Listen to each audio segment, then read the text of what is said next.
ألمني بكويلايا وأيك بلوكين.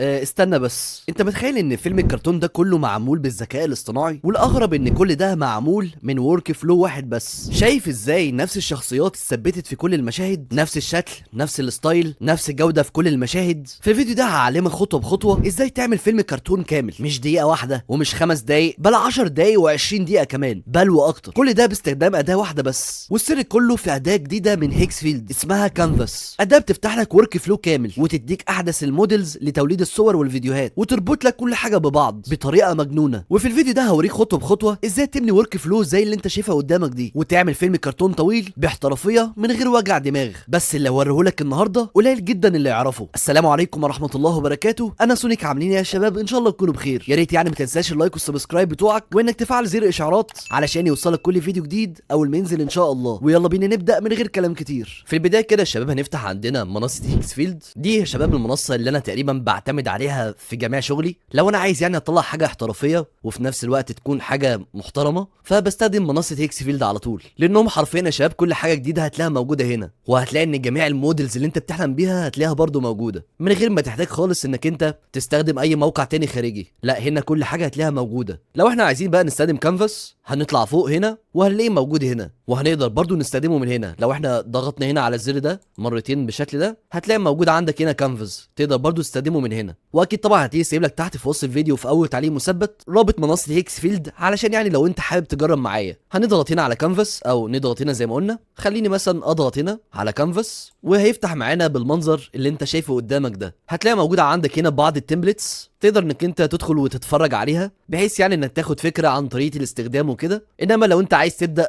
مشروع جديد هتضغط هنا على اول كانفاس بالشكل ده. بعد كده تضغط هنا على كرييت نيو كانفاس من هنا، وكانفاس هيفتح معاك بالمنظر اللي انت شايفه ده. هتلاقي موجود عندك هنا في بعض التمبلتس هتسهل عليك عمليه الاستخدام، ولكن احنا مش هنحتاجها دلوقتي. احنا عايزين نبدا من الصفر خالص، فهنضغط هنا وهتلاقي ان الورك فلو بتاعتك فاضيه تماما بالمنظر اللي انت شايفه ده. ما تقلقش، هفهمك دلوقتي كل حاجه، وصدقني الموضوع سهل جدا. عايزك بس تركز معايا. تقدر بقى من هنا تبني الفيلم بتاعك او القصه بتاعتك. لو انت عايز بقى تبدا في بناء القصه بتاعتك ونبدا بقى نصمم كاركتر، شخصيات، ونعمل مشاهد ونحولهم بعد كده الى فيديو، كل اللي احنا هنعمله هنضغط عندنا على كليك يمين من الماوس، وهتلاقي ان النافذه دي فتحت معايا بالمنظر اللي انت شايفه ده. دي يا شباب النودز اللي احنا هنستخدمها. ما تقلقش هفهمك كل حاجه. تقدر بقى من خلال النودز دي انك تكتب برومبت، او انك تعمل ايميج جنريتور تولد صور، وتقدر من هنا تعمل فيديو جنريتور او تولد فيديوهات، ومن هنا تقدر برضو كمان انك تولد فويس او اصوات لو انت عايز. ومن خلال الريفرنس هنا هتلاقي موجود عندك فيه ابلود، وهتلاقي برضو موجود عندك اسيتس. هتقدر من خلال الابلود هنا انك ترفع ملفات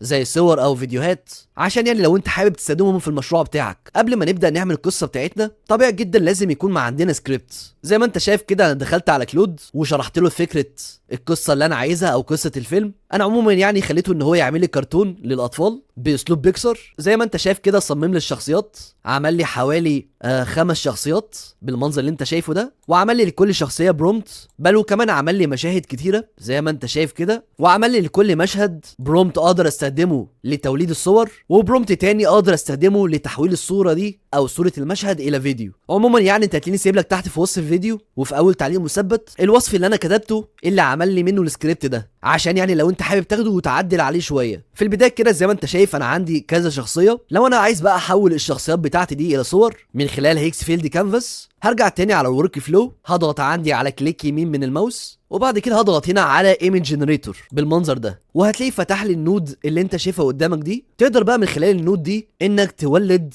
اي صوره انت عايزها. ولو احنا نزلنا تحت هنا هتلاقي ان جميع المودلز اللي انت بتحلم بيها اللي بتستخدم لتوليد الصور موجوده عندك هنا. هتلاقي بقى موجوده عندك نانو بانانا 2 ونانو بانانا برو، وهتلاقي برضو موجوده عندك جي بي تي ايمج 2 اللي حرفيا بيطلع نتائج جميله جدا للصور. تقدر بقى حرفيا من هنا تستخدم اي موديل انت عايزه. انا مثلا هستخدم الموديل بتاع جي بي تي ايمج 2، ومن هنا هتختار عدد الصور اللي انت عايزه ينتجها لك في المره الواحده. تقدر بقى تختار من اول صوره واحده لحد 4 صور. ولو انت عندك ريفرنس او عندك يعني صوره مرجعيه وحابب يعني انك ترفعها، فتقدر تضغط هنا على اد ريفرنس ايمج وتختار الصوره المرجعيه اللي انت عايزها. ولو انت ضغطت هنا على سيتنجز او الاعدادات، هتلاقي ان هو فتح لك النافذه الصغيره اللي انت شايفها قدامك دي. من هنا بقى تقدر تختار الاسبكت ريشيو او مقاس الصوره. هتلاقي عندك جميع المقاسات اللي انت عايزها. انا مثلا هختار المقاس ده اللي هو من 16 ل 9. وبعد كده من هنا هتختار الريزوليوشن او دقه الصوره اللي انت عايزها. هتلاقي عندك لحد دقه 4K. انا هخليها زي ما هي على 2K.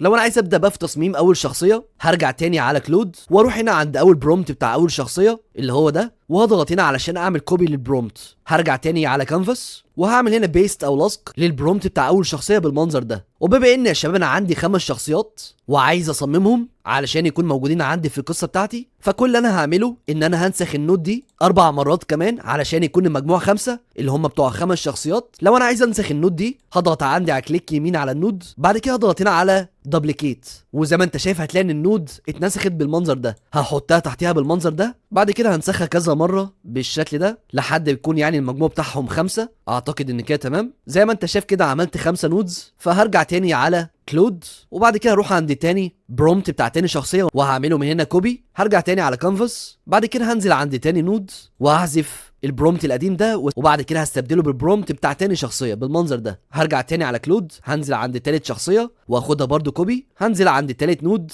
هشيل البرومت القديم ده واستبدله بالبرومت بتاع تالت شخصيه بالمنظر ده. انا خلاص كده جهزت النودز بتاعتي، وكل نودز ضفت فيها شخصيه بالمنظر اللي انت شايفه ده. فاقدر بقى حاليا ان انا اضغط هنا على جنريت علشان يولد لي الشخصيات بتاعتي. فاروح عند اول نود وهضغط هنا على رن، بعد كده هنزل في النود اللي تحتيها واضغط برده هنا على رن، وهعمل نفس الكلام مع الثالثه والرابعه والخامسه بالمنظر اللي انت شايفه ده. وزي ما انت شايف كده بدا حاليا دلوقتي ان هو يعمل جنريت او يعني توليد للخمس شخصيات بتوعي. ودول كده يا شباب هيكونوا شكل الكاركترز بتوعي اللي هيكونوا يعني ابطال القصه. وزي ما انت شايف كده شكلهم جميل جدا. معلش بقى ان انا غيرت اماكن النودز بالشكل ده، قلت عشان الشكل ده هيكون اوضح شويه احسن من ان انا كنت حاططهم تحت بعض. زي ما انت شايف كده هتلاقي ان الكاركترز او الشخصيات بتوعي شكلهم جميل جدا بالمنظر الرهيب اللي انت شايفه ده. وطبعا الشخصيات دول صممناهم عن طريق الموديل بتاع جي بي تي ايمج 2، عشان كده انت هتلاقي طالع معانا نتائج رهيبه جدا بالمنظر اللي انت شايفه ده. ولو احنا كده وقفنا على اي صوره، هتلاقي موجوده عندنا فيه كذا نتيجه، وده بسبب ان انا اخترت ان عايز اولد 4 نتائج. فزي ما انت شايف هتلاقي موجود عندك فيه كذا نتيجه. تقدر بقى تختار النتيجه اللي تعجبك. انا الصراحه دي اكتر نتيجه عجبتني فهخليها زي ما هي.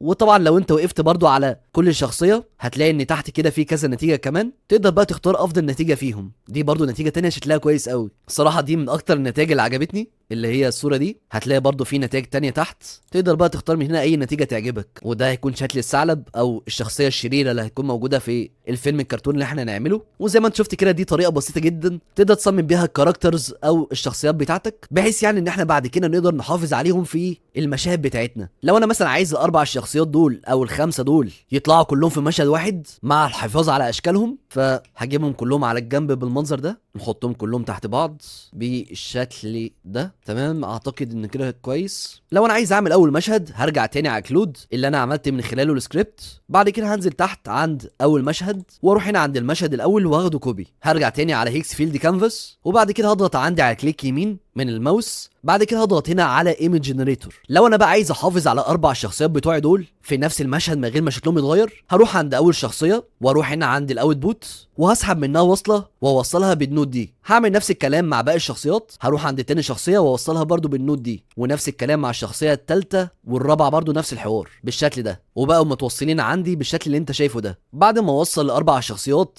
هروح عند النودز دي وهعمل هنا بيست او لصق للبرومت بتاع المشهد الاول اللي المفروض ال4 شخصيات دول يطلعوا فيه. خلينا نظبط من هنا سيتنجز او الاعدادات. هعمل هنا الاسبكت ريشيو على من 16 ل 9. خليني مثلا اختار للمشهد ده صورتين. هعمل برضو الموديل على جي بي تي ايمج 2 عشان زي ما انت شفت كده بيطلع نتائج رهيبه جدا. بعد كده هضغط هنا على رن علشان يبدا يعمل لي جنريت او يولد لي المشهد بتاعي الاول. والمشهد بتاعنا الاول بقى جاهز. هو ده هيكون شكل المشهد الاول. زي ما انت شايف كده الصوره شكلها رهيبه جدا. وبرضو طبعا لو انت انت خدت بالك كده هتلاقي ان هو بالفعل محافظ لنا على الاربع شخصيات بنفس شكلهم بالظبط في المشهد، حرفيا من غير ما شكلهم يتغير تماما. دي برضو نتيجة تانية، تعالى اوريها لك اهي. دي النتيجة التانية برضو شكلها كويس جدا. تقدر بقى من هنا تختار النتيجة اللي عجباك. انا الصراحة النتيجة الاولى دي عجباني اكتر. فانت بقى حرفيا تقدر بالطريقة دي انك تحافظ على الشخصيات بتاعتك بداخل المشاهد من غير يعني شكلها متغير تماما. لو انا عايز بقى اخش على المشهد بتاعي التاني وابدا ان انا اولده، فهعمل نفس الكلام اللي انا عملته من شويه. خليني بس اطلع المشهد الاول ده فوق هنا بالمنظر ده، اعتقد ان كده كويس. لو انا عايز ابدا بقى في توليد المشهد بتاعي التاني، هضغط عندي على كليك يمين من الماوس بالمنظر ده. بعد كده هضغط برضو هنا على ايمج جنريتور بالشكل ده. هنوصل برضو الاربع شخصيات دول، او يعني الشخصيات اللي ظهروا في المشهد التاني بالنود دي، فهنوصلهم كلهم بالمنظر ده كده. التالتة ودي وهذه الشخصيه الرابعه. تمام، احنا كده وصلنا الاربع شخصيات بالمنظر ده. هنضغط هنا على سيتنجز ونتاكد ان كل حاجه مظبوطه. هنظبط هنا المقاس اللي احنا عايزينه، هنخليها هنا على صورتين. هنتاكد طبعا ان احنا عاملين الموديل على جي بي تي ايمج 2. طبعا انا عارف ان ممكن حد يسالني ويقول لي يا سونيك، هو انت ليه ما وصلتش الشخصيه الخامسه دي بالنود دي؟ ببساطه يا شباب انا ما وصلتهاش لان الشخصيه دي مش هتطلع في المشهد التاني، انما لو كانت تطلع في المشهد التاني او في المشهد اللي انا بعمله ده، اكيد طبعا كنت هوصلها بالنود دي. ولكن طالما انها مش هتطلع فمش محتاج ان انا اوصلها، فهخليها على جنب دلوقتي وهوصلها في الوقت المناسب. بعد كده هرجع تاني على كلود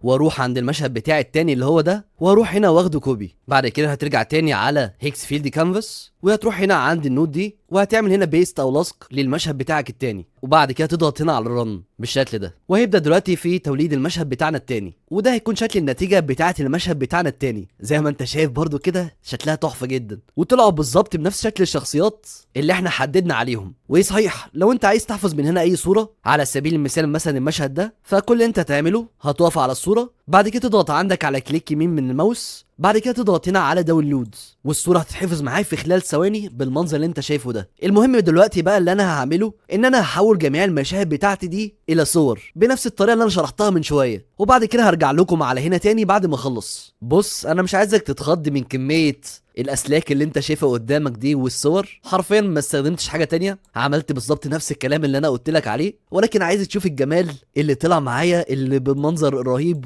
والجامد جدا ده. ان حرفيا في جميع المشاهد اللي انا عاملها دي الشخصيات طالعه بنفس الشكل هي من غير حرفيا مش هتلاقي اتغير تماما، حرفيا بنفس شكل الصور احنا رفعناها بالظبط. انا خلاص كده يا شباب ال10 مشاهد بتوعي بقى جاهزين. هنروح دلوقتي على الخطوه اللي بعديها واللي هي تحويل المشاهد دي الى فيديوهات. لو احنا بقى عايزين نحول جميع المشاهد بتاعتنا دي الى فيديوهات، فالموضوع بسيط جدا وسهل. هتروح كده هنا في اي منطقه فاضيه وهتضغط هنا على كليك يمين، بعد كده تنزل تحت هنا وتضغط على فيديو جنريتور. تقدر عن طريق النودز دي انك تولد اي فيديو انت عايزه. ولو احنا ضغطنا هنا هتلاقي ان جميع الموديل بتاعه توليد الفيديوهات موجوده هنا. حرفيا اي موديل انت تحلم بيه هتلاقي موجوده عندك. سي دانس 2 وسي دانس فاست، كلينج 3 هتلاقيه موجود، جروك، صوره 2 موجود، فيو 3 موجود، وان برضو موجود. ولكن لو احنا عايزين نطلع نتائج رهيبه جدا فهنستخدم الموديل بتاع سي دانس 2، فتقدر تختار سي دانس 2 العادي او تقدر تختار فاست. وبما ان انا مش عايز استهلك كريدت كتير فانا مش هستخدم سي دانس 2 العادي وهستخدم فاست، لان فاست بياخد كريدت اقل. وبعد كده اللي انا هعمله بعد ما انا اخترت الموديل هروح هنا عند المشهد بتاعي الاول اللي هو المشهد ده، ولكن خليني كده اسحب النود بتاعه الفيديو دي واوديها هنا عشان بس الموضوع يبقى اوضح شويه. ده يا شباب المشهد بتاعي الاول. لو انا عايز بقى احول اول مشهد ده الى فيديو باستخدام الموديل بتاع سي دانس فالموضوع سهل جدا وبسيط. ببساطه اللي انا هعمله خليني بس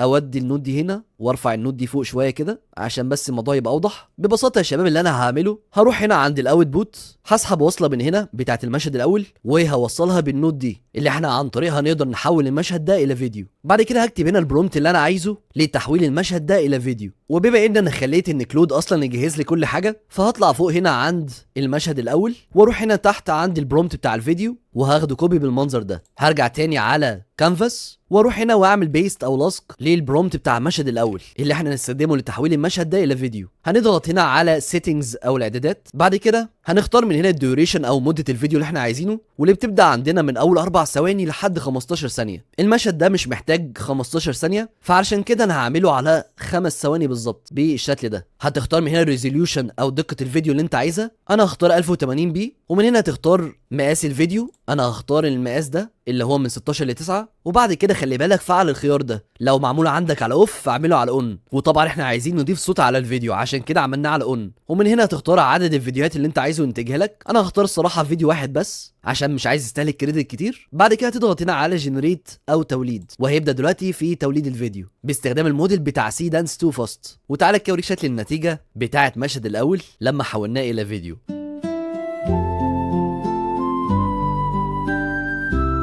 رهيبة صح؟ طبعا انت هتلاقي ان الفيديو مدته 5 ثواني فقط، وده بسبب ان المشهد ده مش محتاج اكتر من 5 ثواني. اهم حاجة طبعا زي ما انت ملاحظ كده هتلاقي ان الشخصيات طالعة بنفس الشكل بالظبط من غير ما شكلها يتغير، وده طبعا شيء مهم جدا. لو احنا عايزين نحمل عندنا الفيديو هنقف على الفيديو بالمنظر ده، بعد كده نضغط عندنا على كليك يمين، بعد كده نضغط هنا على داونلود، والفيديو هيتحمل معانا بشكل طبيعي جدا بالمنظر اللي انت شايفه ده. المهم بقى انت بالطريقة دي هتحول جميع المشاهد بتاعتك كلها الى فيديوهات حرفيا بنفس الطريقة اللي احنا عملناها بالظبط، مفيش حاجة هتختلف. فدلوقتي كل اللي انا هعمله هحول بقيه المشاهد بتاعتي الى فيديوهات بنفس الطريقه اللي انا شرحتها بالظبط، وبعد كده ارجع لكم على هنا تاني. طبعا زي ما انا قلت لك مش عايزك تتخض من كميه الاسلاك والصور والفيديوهات اللي انت شايفها قدامك دي. زي ما انا قلت لك الموضوع سهل جدا وبسيط واسهل مما تتخيل. انا بالفعل خلاص يا شباب عملت كل الفيديوهات بتاعتي اللي هم ال10 فيديوهات بالمنظر ده. هتلاقي ان في بعض حاجات مخفيه بالمنظر ده بس هي موجوده، الموقع تقريبا مهنج شويه. والصراحه يا شباب طلع معايا نتائج رهيبه جدا. تعالى كده اوريك كام نتيجه طلعت معايا عاجبني جدا. فخلينا نبدا كده بالنتيجه دي. خلينا نقرب كده شويه ونجرب الفيديو من هنا.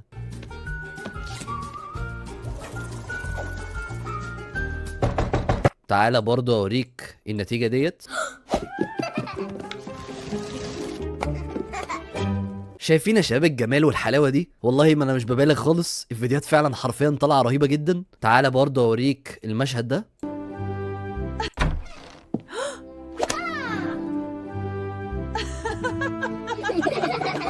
طبعا اهم حاجه ما تنساش بعد ما تعمل الفيديوهات بتاعتك انك تعمل لكل فيديو تحميل او داونلود من هنا عشان تنزلها عندك على البي سي او عندك على الكمبيوتر. يعني انت حرفيا بقى تقدر بالطريقه السهله جدا وبسيطه دي انك تبني فيلم كامل، حرفيا زي ما انت سمعت كده فيلم كامل مدته تتخطى ال5 دقايق وال10 دقايق وال20 دقيقه كمان بل واكتر. وعايز كمان اقولك ان الطريقه دي مش بس هتقدر تعمل بيها كرتون، انت هتقدر كمان تعمل بيها انمي وافلام سينمائيه واقعيه، حرفيا اي حاجه تخطر على بالك. وكمان الشيء الجميل جدا لو انت عندك تيم او فريق يعني شغال مع بعض، هتقدر تطلع فوق هنا وتضغط على شير او مشاركه، وبعد كده تضغط هنا على بابليك، وتضغط بعد كده هنا على كوبي لينك، وتبعت لاي حد اللينك ده، او يعني تبعته لاي حد شغال معاك، وحرفيا هيتفتح له بث مباشر للورك فلو ده، وتقدروا انتوا الاثنين تعدلوا مع بعض، وكل واحد مثلا فيكم يمسك جزئيه معينه ويخلصها. وعموما برضه انت هتلاقيني سايب لك تحت في وسط الفيديو في اول تعليق مثبت الورك فلو اللي انا عامله ده عشان لو انت عايز تدخل وتتفرج وكده. وبرضه لو انت طلعت فوق هنا وضغطت على تيم شات، هتقدر من هنا تعمل شات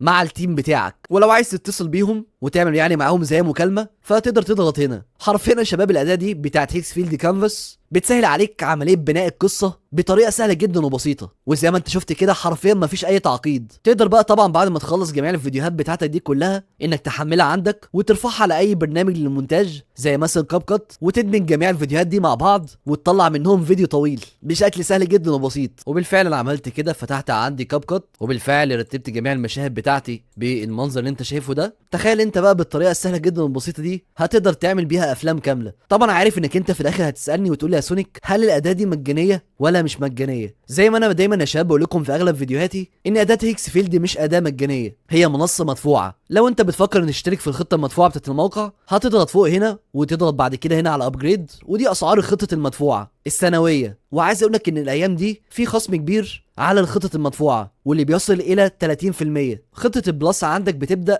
من اول $39 بدل $49، بيكون ليك 1000 كريدت شهريا، ده غير طبعا بقيه المزايا التانية اللي انت بتاخدها. وخطه البيزنس عندك بتبدا من اول $62 بدل $89، وبتاخد قدامها 3000 كريدت شهريا. ولو انت عايز تزود عدد الكريدت هتزوده من هنا، ولكن خلي بالك كل ما تيجي تزوده كل ما سعر الباقه يعلى، فخلي بالك يعني من الجزئيه دي. عموما يعني انت هتلاقيني سايب لك تحت في وصف الفيديو في اول تعليق مثبت رابط الموقع عشان يعني لو انت عايز تدخل وتجرب انت بنفسك. وبس كده يا شباب وصلنا اخر الفيديو. يا ريت بقى ما تنساش اللايك والسبسكرايب بتوعك وانك تفعل زر الاشعارات علشان يوصلك كل فيديو جديد اول ما ينزل ان شاء الله. كان معكم سونيك، ان شاء الله اشوفكم في الفيديو اللي جاي. في امان الله.